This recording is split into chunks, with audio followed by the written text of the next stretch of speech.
All right. Welcome, everybody. It is September 6th, back for another Node Operator Roundtable, upgrade edition again. We're preparing for Leap 5.0 upgrade. And the focus right now is we are disabling deferred transactions on the test nets, getting ready to disable them on mainnet.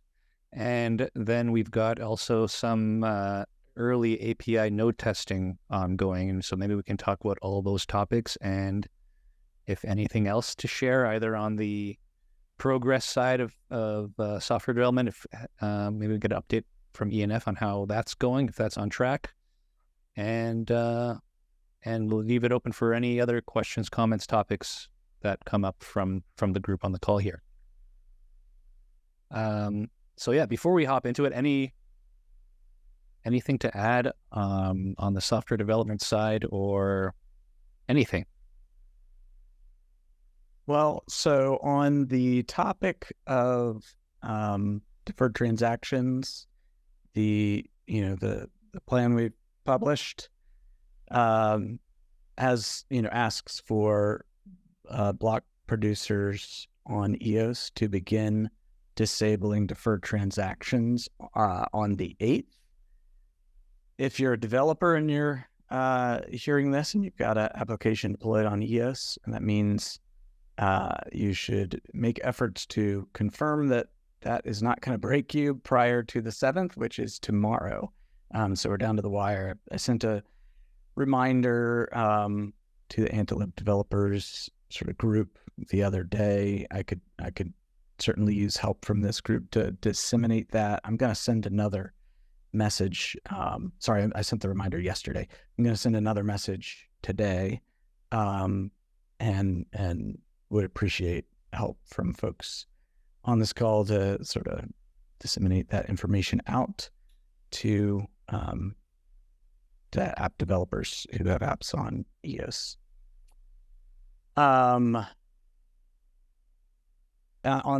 You mentioned early API node testing. We do have instructions for that, and we're looking for people to help with that. Yes, so Daniel is sharing that here. I've also just placed the URL for that in the Zoom chat here. It's on the Antelope.io Leap repository in the wiki. On the right-hand side, you can see the pages. There's early API node testing for Leap 5.0. Some context here. This is a tag release, so it's not a release. I shouldn't even use the word release. It's a tag of the features that have been developed so far, merged into this main so far. So that means it does not include the instant finality features. But what we're trying to do with this is, reduce risk for 5.0 by testing all of those non-instant finality features as soon as possible, rather than waiting for instant finality and just doing all the testing in one go.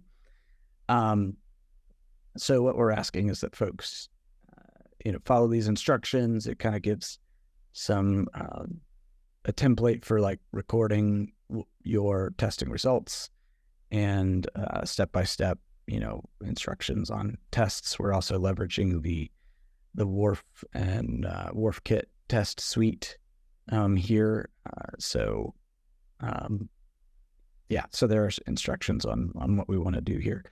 Namely, we're testing around read-only transaction parallelization and ESVM OC.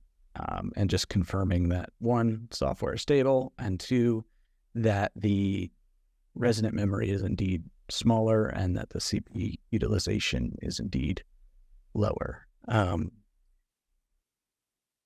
don't think I have more to say on this. I don't know, Kevin, if you have anything to add. Eric's unable to be here today for this call. No, I don't think I have anything to add. Looking just for any feedback around anything, run it on API nodes and relay nodes and whatever, and let us know if you hit any issues.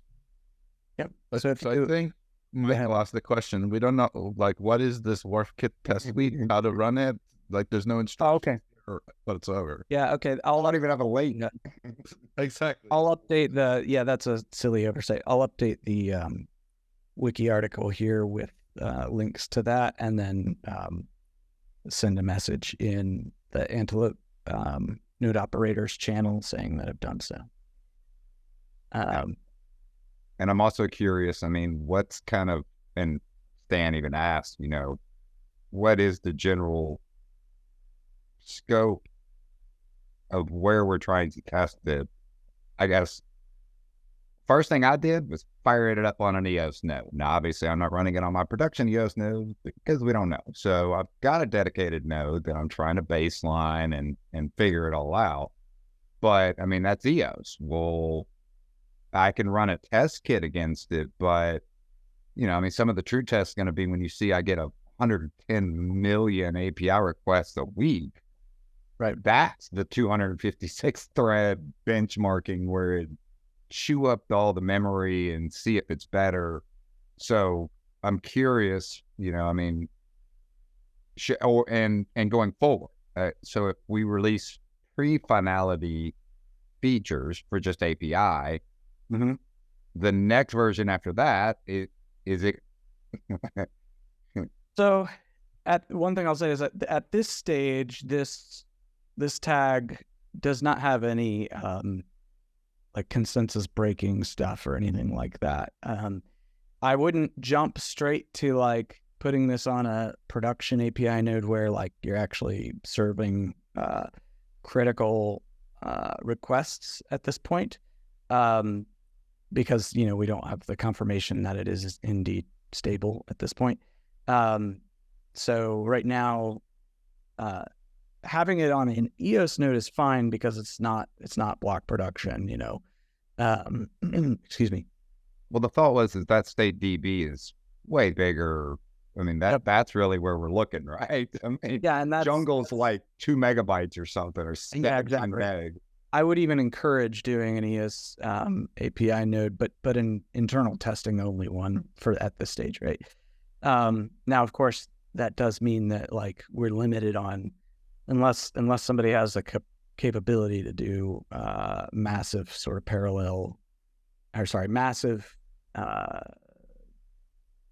traffic generation. I've spammed the shit out of a lot of nodes over the years. Even got some cannons from that can do it, but happy to even provide the API for you guys to smash on if you have a methodology or better tool, right? As a provider.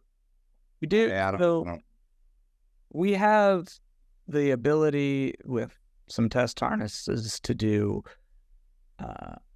heterogeneous, homogeneous. That's the one. Homogeneous sort of transaction loads, right? So, but we don't right now have a great way to do, a variety of different transaction types at this stage. Also, those tests aren't really necessarily, they're not updated for read-only transactions at this point. So will the worth tests all be a valid test on EOS? I don't know what it's expecting, I guess. Sorry, I didn't hear the first part. What was that? Will these WRF test kits be a valid test? So what the WRF tests will provide is more of a general usage overview, and are those valid for running on EOS? Maybe not, right? So that's a good point. I hadn't thought about that aspect. I don't know what it takes, though. I mean, I'll smash the hell out of it with a bunch of Git infos just because now I know that's a read. See that that, however, is an appropriate thing to do with this version on EOS, because that should be more performant now with this early 5.0 version. And in fact, it's one of the steps here is Git infos and Git blocks, and like spamming with those. I can do that. Yeah, that would be a helpful early step to confirm. That's what I was just, so like say, overall, it was a general confusion of, boom, I got a node online, I baseline it on 404, just so you know, it's a moving target to even try to baseline this memory usage. When I launched it after a snapshot, it said like 17 meg. Well, it eventually climbed to like 20 gigs or something. I mean, Well, that's it fair. takes a long time for that memory usage to ramp up and stabilize, and it never actually stabilizes. I'm running a watch every 2 seconds, and when boop, it changes, boop, it changes, boop, it changes. So you can get it to a general idea, and then like NodeOS percentage utilization, it drops to 3.9% and spikes to 15.6. Pretty broad range. And it's just sitting idle. I'm not even smashing. Yeah, but it's definitely a valid point. It might make sense to split these instructions into tests to run on an EOS node versus tests to run on a testnet node. So What are you trying to get? You're trying to smash the API to get performance results, right? I mean, that seemed like the idea, but A, I didn't know what tests I'm running, and B, I'm curious. well, so the parallelization part, in theory, it doesn't really matter because you could smash that on either network, right? The chain-based size thing, it's definitely relevant what network you're running on it, and yeah. I'll take a. I'm going to discuss it, but that gave me some of the pieces of info, at least I'm looking for, and I can even manually fight through it to generate some statistics on EOS. I can get block in info, I can smash it a little bit, and at least produce my own results regardless of the testing kit, and make sure it runs stable, right? I mean, it'll stay in sync with the main network. Anyway. Yep. Yeah, I think generalizing this to the two like most important elements, it's one, parallelization. So the way to test that is get infos, get blocks, and custom read-only contracts, right? And then the other category here is just chain-based size and resident memory size. And that one, I think, is more just letting the node run, right? Yes. Well, and that's semi-related to apparently the number of threads, right? I mean, that seems to be the number of these. It is related in that we had an arbitrary limitation on the number of threads previously because of memory overhead related with multi-threading stuff. And now we've lifted that limit because we've kind of overhauled that parallelization code so that it is memory efficient. So, and basically, we could never get above 8, right? I mean, even didn't matter what you did. I think it was locked. All the threads were locked at 8, right? And now we're just sending them through the roof. Exactly. Yeah. Yeah. Now it's up to 256. Or I can play with that knob too. That's why I was asking. I've got zeros and I got 3s by defaults. What are you looking for? So we can definitely get a bearing on how things react at 8 or 64 or 256. I mean, I only got 20 threads, so we'll see how it takes 256. But that was just a little more guidance on what are we trying to focus on and test versus just run it. And whatever this Wharf kit is. Yeah. Awesome, apparently. Wharf is awesome, man. So is any of that, you mentioned if you gave some guidance there, Brian, that sounded pretty good. Is any of that captured in this test plan? What is a bit erroneous about this plan after this conversation is that the plan doesn't really account for what you would want to do where, right? So I'll take another, pass through it there. As far as some of the high level steps, they are captured here. I might add a section to this that's sort of the, TLDR, like I don't have time for a formal test, but I at least want to like smack the thing, right? Section so that we can get a broader audience on it. So an EOS USA version of those goals. I don't know. Yeah, exactly. If you also, I'll add a section that says, if you're Michael, do that. Cool. Well, any other feedback on the test plan or early results, if anyone has been doing any testing to share?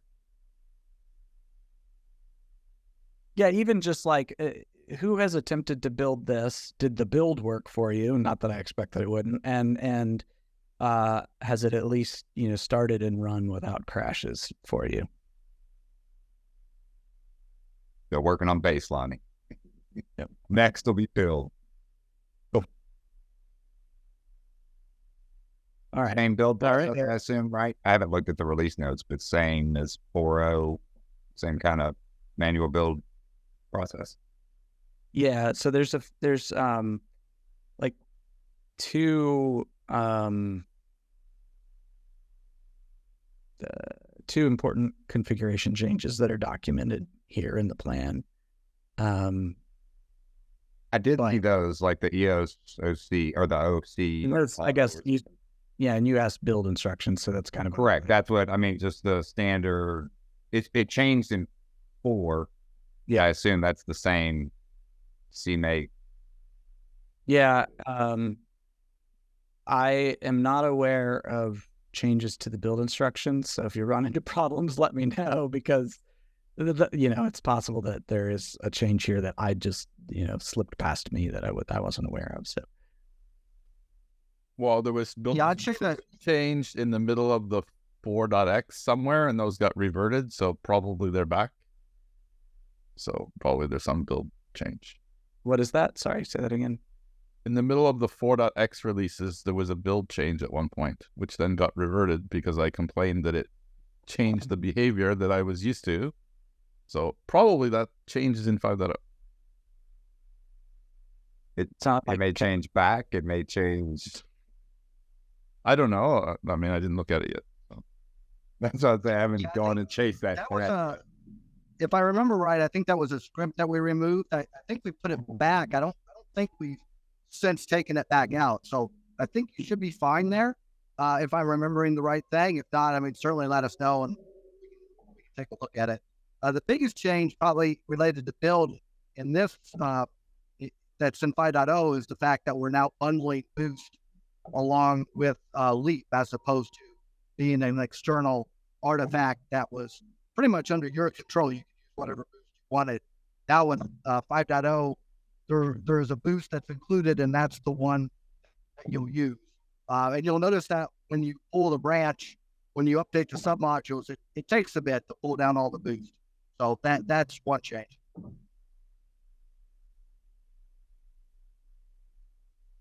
Kevin.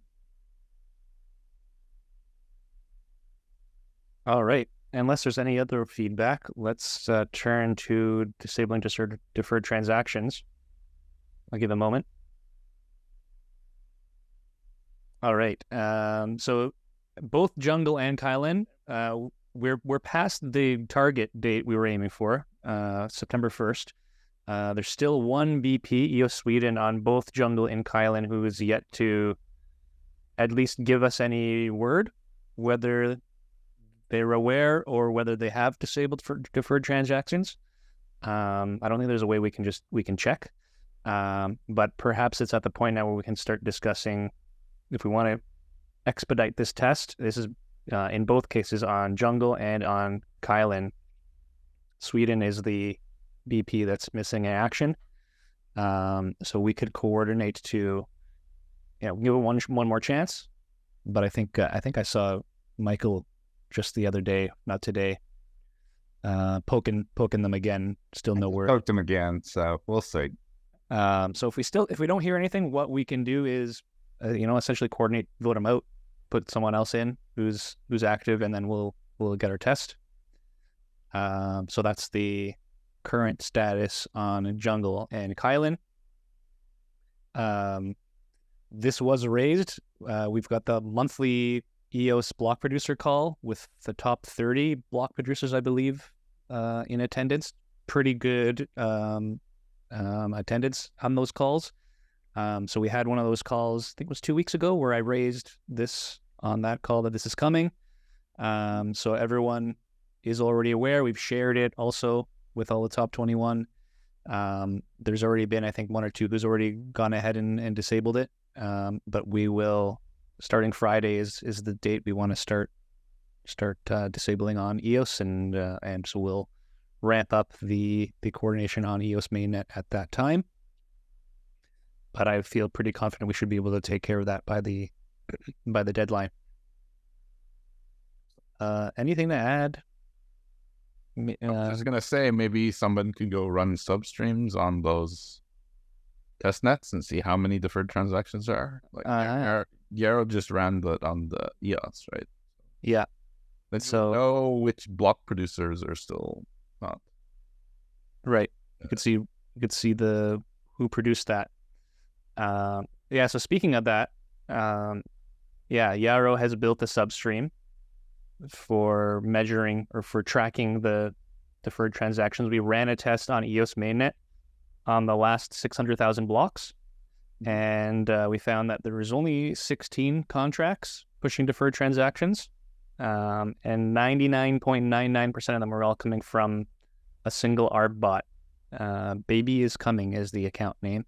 And, Did they even work? Did you check their execution status? I did not. We could do that, but let's see, here we go. This is public. If anyone wants to go and have a look and analyze the results for yourself. Currently, this has been shared in the Node Operator Roundtable Telegram channel. I'll create an issue on our board here with all the details and links, and so anyone else wants to dive a little deeper, we can do that.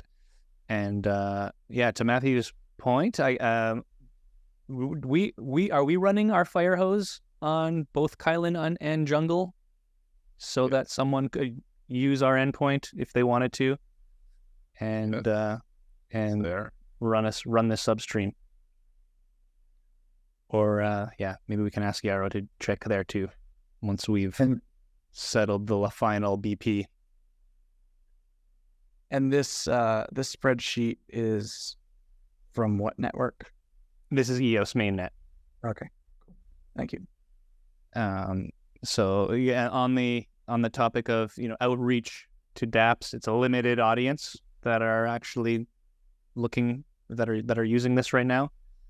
And yeah, mostly our bot. So this our bot will need to adjust their strategies. Anything from Dario, EOS support?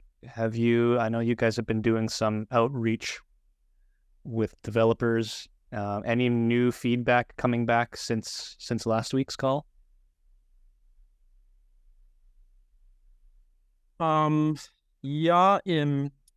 Prospector seems to be ready, and we received one more information that also EOS Royal is working on it to be ready. Otherwise, I'm not aware that someone isn't ready. Okay. I wonder if those guys are on here. Don't see it. But anyways, maybe ready means we were never using it anyways. Okay. Thank you for that update. So yeah, we will follow up offline on this, and if necessary, we'll make the required changes to get the BPs who have removed deferred transactions in the running on the top 21 on these test nets. And yeah, feel free to poke Sweden in the meantime if you have. And I think thank you, Michael. Sounds like that's just been done. So like I said, I'll create another issue on the board with these details, and we'll if you do want to try running this yourself, talk to us. Right now, our Firehose endpoints are not publicly advertised, but they will be soon, and anyone can create a substream either for this or other things, run this substream, get some good data. This is kind of cool. Yarrow whipped this substream up in a couple of hours and ran it on our endpoint, and there you go, spit out these results. Super cool. Anything to add on that topic? All right. And we talked about early node API testing, talked about disabling deferred transactions. Anything else? Do we have any indication of progress and being on track or not on track with the hot stuff? Yeah, so the overall, we're still working on timing for 5.0. This is just overall. So there's a few items here where dates are still being worked out. So we should have updates on that soon, hopefully next week. Yeah. Cool. And then otherwise, those were all the topics I had, unless anyone else has any topics to add for today.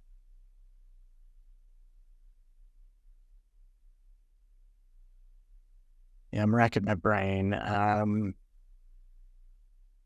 Yeah.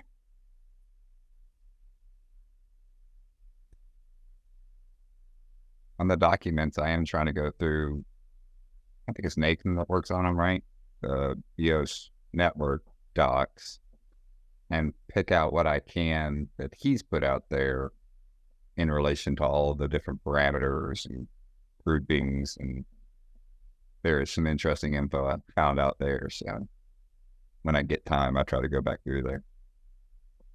Yeah, speaking of documentation too, there's also over the next week, I'm working on what I call the highlight reel, so to speak. So this is not going to be the exhaustive release notes, but rather the major features that'll be included in 5.0 and sort of their benefits and that sort of thing.